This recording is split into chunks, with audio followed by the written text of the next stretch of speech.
The Umuada, Nigeria's most powerful sisterhood you've never heard of. Picture this. It's dawn in a village in Anambra State, Nigeria. A funeral is about to begin. The clergy has arrived. The people have prepared everything. The corpse is ready to be brought into the compound. But suddenly, the road is blocked.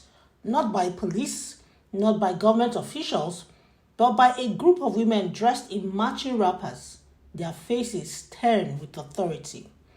The burial cannot proceed, not until the family answers to them, not until justice is served, not until the daughters of the land have spoken. Welcome to the world of the Umuada, the most powerful, most controversial, and most misunderstood women's institution in southeastern Nigeria. A sisterhood that can halt weddings, stop burials, discipline grown men, and reshape entire communities with a single collective decision. Today, we're diving deep into this ancient institution that's causing heated debates across Nigeria. Are they guardians of justice or enforcers of oppression, cultural heroes or controversial vigilantes? Stay with me because this story will challenge everything you thought you knew about power, tradition, and women in African society. Let's start with the basics. The word Umuada comes from two Igbo words, Umu, meaning children or a collective group, and Ada, meaning daughter. So Umuada literally translates to daughters of the land or daughters of the lineage. But here's what makes this unique. In Igbo culture, when a woman marries, she doesn't just join her husband's family, she moves to his village. She becomes what's called Nwanyidi, a married woman in a foreign land. But in her father's village, her natal home, she remains Ada, a daughter with sacred rights and responsibilities that never expire. The Umuada is made up of all the daughters of a particular village or community, whether they are married, single, young, or old.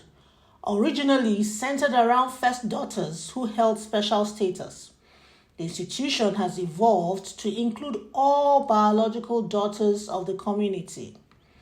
This isn't some new invention. The Umuada system dates back to pre-colonial times, woven into the very fabric of Igbo Republican society.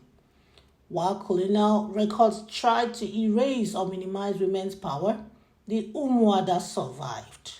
They adapted.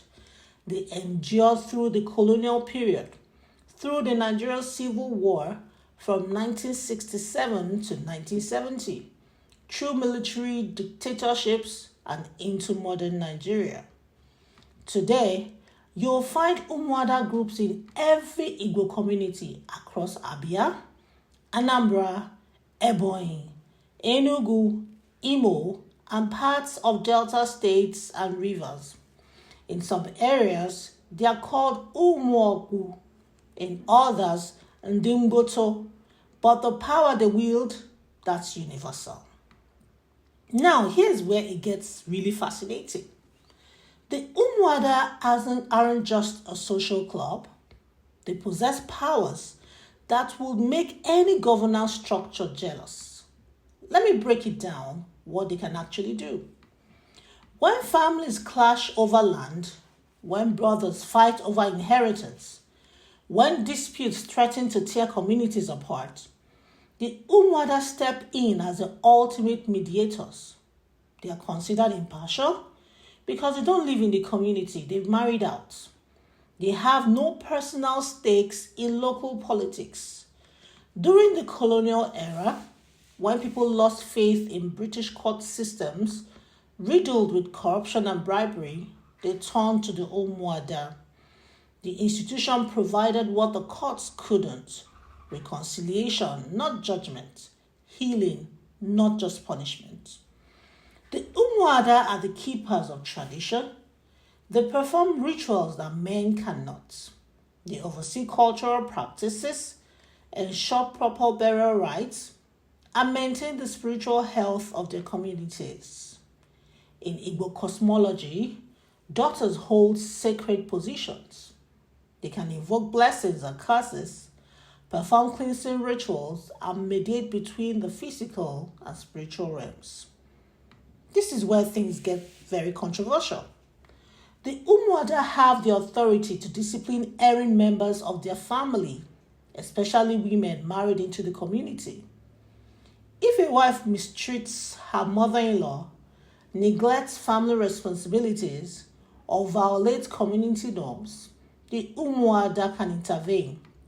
And the methods, they range from verbal warnings to public sanctions. At weddings, the Umuada must receive their due. Traditionally, items like tea, bread, drinks, and financial gifts. At funerals, they must be properly welcomed and honored. If their demands aren't met, they have the power to halt proceedings entirely. During burials, where elderly mothers allegedly die from neglect by their children, the Umuada arrive with firewood, demanding the children bring out the meat they had killed so they could roast and eat it. Wearing gloves and nose masks, they sing songs accusing the children of neglect. At this point, the burial stops. Not even the priest would intervene until the children beg for forgiveness and are actually forgiven. Historically, the Umuada held political sway that rivaled male councils. They could veto decisions, advocate for human rights, and challenge patriarchal excesses. During the famous Women's War of 1929, women's groups, including Umuada groups, protested colonial taxation and authorities, demonstrating their capacity for collective political action. Before we dive into the controversies more, let's acknowledge what makes the Umuada genuinely remarkable, because there's a reason this institution has survived for centuries. Long before Western feminism reached Nigerian shores, Igbo women had the Umuada. This was a space where women's voices mattered, where they could challenge male authority, where they held power that transcended the marital status. In some Igbo communities, women who excelled could take the Omezwe title, traditionally reserved for men, and participate in male-designated rituals. The first daughter, the Ada, was granted what researchers call male privileges and responsibilities, a recognition that gender roles in Igbo society were more fluid than colonial observers understood. Multiple researches confirm that the Umuada excel at de-escalating conflicts. They bring emotional intelligence, cultural legitimacy, and spiritual authority to disputes. Unlike formal courts that create winners and losers, the Umuada focus on reconciliation and restoration of relationships. During the Biafran War, Umuada groups provided humanitarian support, shelter, food, and care for displaced people. They became crisis managers when formal structures collapsed. The Umuada actively protect women's rights within their communities. They confront domestic violence, advocate against harmful widowhood practices, and create support networks for vulnerable women. They've campaigned to secure women's inheritance rights and challenge discriminatory customs. In modern times, Umuada groups run educational groups, health initiatives, and economic empowerment schemes. They've evolved from purely traditional roles into contemporary advocates for women's welfare. The Umuada serve as cultural anchors, teaching younger generations about their heritage, language, and traditions. They ensure that the Igbo culture doesn't disappear in the face of urbanization and westernization. When a family neglects an elderly parent, when children abandon their responsibilities, When powerful people abuse their positions, the Umuada provide a check on misconduct that transcends wealth and status. They cannot be bought. They fear no one. This makes them inviolable guardians of communal morality. As one community member testified, if there's one thing I'm proud of in my maternal home, it is these powerful women. But what are the dark sides? Here's what we need to have, though an uncomfortable conversation. The Umuada institution is facing its greatest crisis of legitimacy. Social media is flooded with videos that tell a different story. Social media clips show powerful women appearing to prioritize their entitlements over empathy for a young life lost. Another video showed Umuada blocked the road during her father's burial, refusing to let the cops enter the compound because she and her sisters hadn't served them tea and bread at 4 a.m. They demanded payment of fines before proceedings could continue. Young people are pushing back. One viral complaint showed a woman lamenting that she was about to be prevented from marrying because her fiancé couldn't afford the excessive demands from Umunna and Umuada groups, who, in her words, have never bought her anything. Not sweet, not book, not pencil, nothing. Videos circulating online show women being doused with dirty water, painted with ashes, forced to kneel for hours, or publicly shamed for alleged infractions. While defenders argue that these are traditional disciplinary methods, critics call them human rights violations. The question being asked, when does cultural enforcement become abuse? The painful irony. Umuada seen as bargaining with patriarchy. Women are given power and importance, but that power is sometimes used to enforce the very norms that oppress women. This importance conferred on them by men is used as a method to reinforce social norms, sex stereotypes, and gender-based violence and discrimination against women. These are part of the system and they don't even see it. It's woman-to-woman violence in the name of tradition. The Umuada structure is hierarchical and territorial. Your village's Umuada should only have authority in that village, but instances of overreach are common.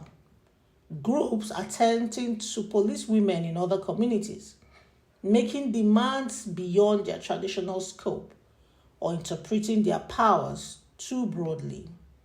The incident where villagers stopped an Umuada group from another community highlights this problem. Tradition has rules.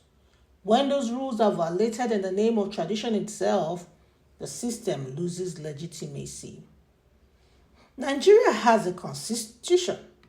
It has laws protecting human rights, dignity, and freedom from degrading treatment. The Umuada operates in a parallel system of customary law that sometimes conflict with statutory law. Can a group, no matter how traditional, halt a burial or wedding and demand ransom? Can they impose physical punishment? Can they shame someone publicly? These are legal questions with no easy answers. The Umuada system was designed for tightly knit village communities where everyone knew everyone. But modernity has scattered these communities. Women live far from their natal homes. Intermarriage across ethnic groups has complicated identity. Distance and economic pressures make it difficult for women to attend to family matters regularly. This disconnect breeds resentment. Young, educated women living in Lagos or abroad are expected to drop everything, travel back to the village, and participate in meetings they may find irrelevant or oppressive. This system struggles to adapt. So here we are at crossroads. The debate over the Umuada is playing out in real time on Nigerian social media, at family gatherings, in university classrooms, and in legal discussions. The defenders say, this is our culture. The Umuada have protected our communities for centuries. They provide justice when the government fails. They preserve our identity. Without them, the Igbo culture will die. These criticisms come from people who don't understand tradition. You've been brainwashed by Western values. The critics counter. Culture is not static. It must evolve. We cannot use tradition to justify abuse, extortion, or the violation of people's dignity. The Umuada need reform, transparency, and accountability. Our grandmothers may have accepted these practices, but we won't. Human rights advocates are calling for sensitization programs to educate Umuada leaders about gender-based violence, constitutional rights, and the difference between cultural preservation and cultural oppression. Can we preserve the good while eliminating the harmful? Can the Umuada remain powerful conflict resolvers and cultural custodians without the extortion, humiliation, and women-on-women violence? Research suggests the answer is yes, but it requires intentional reform. It requires Umuada organizations and groups to establish clear, transparent guidelines for dues and expectations, prohibit degrading punishment and public humiliation, focus on empowerment rather than enforcement, align traditional authorities with constitutional protections, create accountability mechanism within the institution itself. Some progressive Umuada chapters are already doing this work. They are modernizing their approach while maintaining their core mission of cultural preservation and community service. Some groups are already educating the world about Igbo traditional womanhood and bringing back the true power of womanhood. Their focus has shifted towards mentorship, education, and empowerment rather than purely enforcement. But the question still remains, will reform happen fast enough to save the institution's legitimacy in the eyes of Nigeria's increasingly globalized, rights-conscious younger generation? Before we conclude, let's zoom out. The Umuada isn't alone. Across Africa and the world, traditional women's institutions face similar challenges. In Ghana, Queen mothers still hold authority in Akan communities, advising chiefs and managing important cultural functions. In South Africa's Limpopo province, the reign queen of Balobedu people maintains spiritual and political influence. Among the Tuareg of the Sahara, women traditional control tents and property to matrilineal inheritance. All of these institutions are wrestling with the same question. How do indigenous systems of female power survive and thrive in a modern world that demands both cultural preservation and human rights? The Umuada story is part of a much global conversation about decolonization, respecting indigenous knowledge systems, and finding pathways that honor the past while protecting the future. So let's come back to where we started. Those women blocking the road at dawn, are they heroes or villains, guardians or oppressors? The truth, as always, is complicated. The Umuada represents something extraordinary, an indigenous institution where African women held and continue to hold significant power in governance, conflict resolution, and cultural preservation. They challenge the lie that African societies have always been simply patriarchal. They demonstrate that our forefathers created complex systems of gender complementarity that don't fit neatly into Western categories. but they also represent something troubling in their current form. A system that can, and sometimes does, perpetuate the very oppression it was meant to challenge. A system that grants power to some women by enabling them to police and punish other women. A system that can prioritize dues over dignity, tradition over compassion. The future of the Umuada depends on their willingness to evolve, not to abandon their core mission, but to align with the universal principles of human dignity, to preserve culture without preserving harm, to exercise authority without abusing power. But here's what I know. The world needs institutions like the Umuada, indigenous women-led systems that center African values and solve African problems. But it needs the best versions of those institutions, not the most controversial. The daughters of the land have always been powerful. The question is, what kind of power will they choose to wield? What do you think? Have you experienced the Umuada system firsthand? Do you see them as protectors or problems? Drop your thoughts in the comment section. This conversation is far from over. If you learned something new today, smash that like button. Subscribe for more deep dives into African culture, tradition, and contemporary life. And share this with anyone who needs to understand the complexity of our heritage. I'm Shaisha Shilon. Until next time, stay curious, stay critical, and stay connected to your roots. See you next time.